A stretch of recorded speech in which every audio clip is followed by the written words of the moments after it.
मिलल सजनी के सजनवा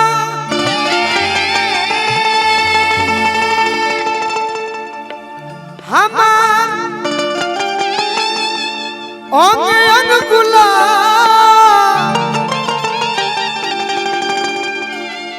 नियन खिलाल बा बदनवा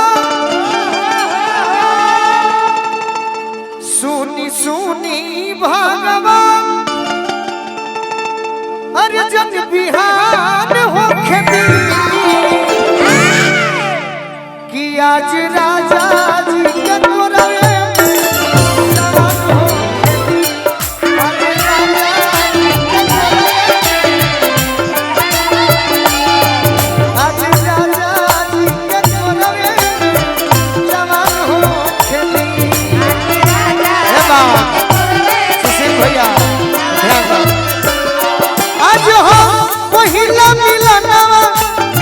सजनी के सजना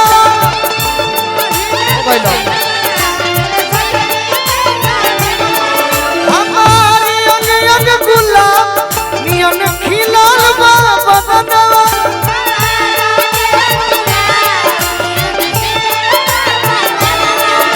बड़े भाई पंकज राय जी हमरा पंकज भैया के मित्र बानी हमार बड़ भैया बानी है पूरा भोजपुर साहबाद के शान विनोद यादव भैया के भी ओर से पंकज भैया के तरफ से आशीर्वाद मिलल पुतुल भैया की ओर से बहुत बहुत आशीर्वाद मिलल सुनी सुनी भगवान जग बिहान हो खेती आज राजा जी के कोरवे में जवान हो खेती आज राजा जी के कोरवे आज राजा जी के कोरवे में जवान हो खेती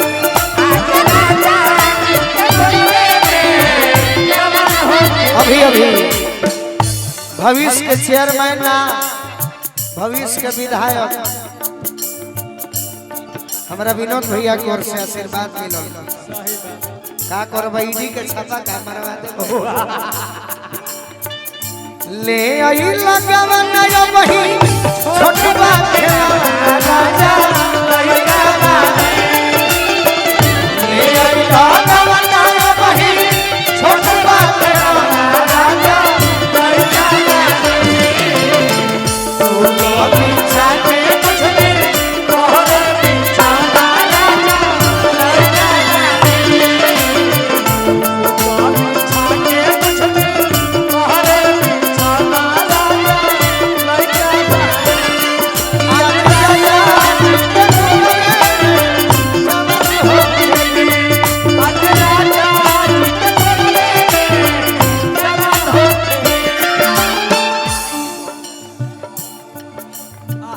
एक बारी नरेश हमरा बिट्टू जी के ओर से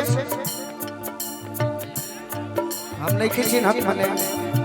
पुतुल भैया के यहाँ गर्दा कबार दिल रहन हमार विनोद भैया आज तनिया 4 संहिता में तब मनी है थोड़े कबो मनी है ना हमार भैया हो आई हो दादा राजा जी के ओठवा में ओठ जब सोती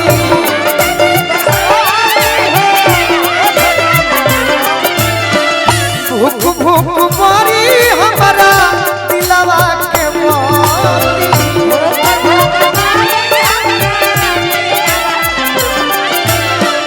भूख भूख मारी हमारा दिलवा के मोती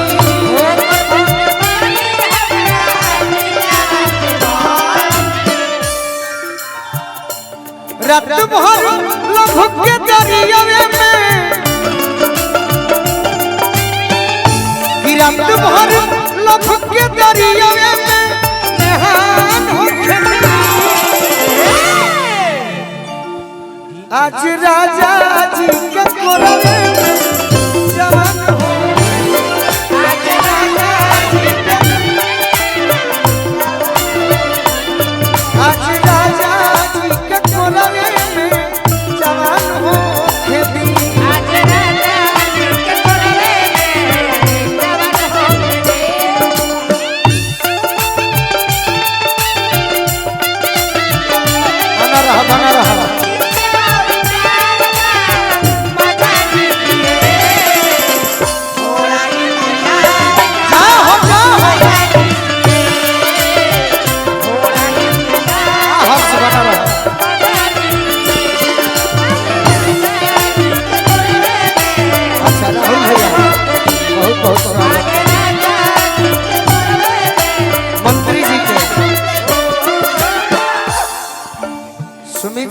मंत्री जी नो हम मिलल बानी एक बार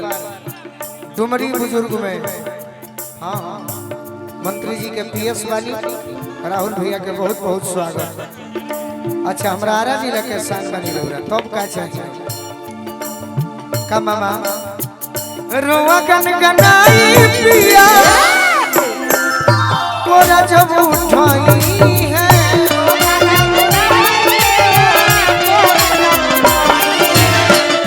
ठाकुर मनोज हमरो जियारा जुड़ई है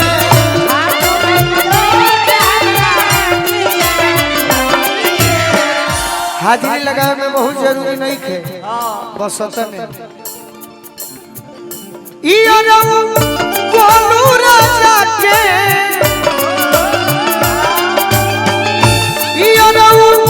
गोलू राजा के परेशान होके दिल कि आज राजा जी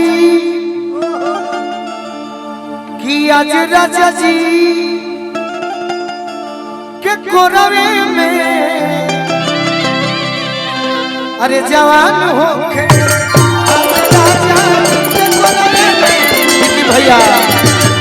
आज राजा के कोरवे में जवान होके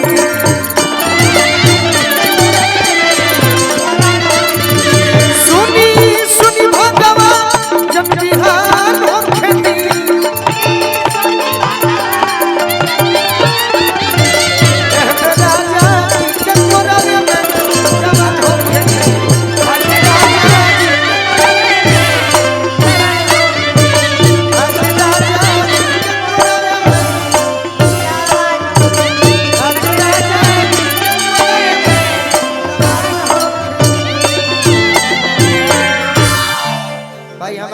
फौजी जवान की ओर से भी कि भैया कलाकार के प्रोग्राम बढ़ाओ। हाँ जी।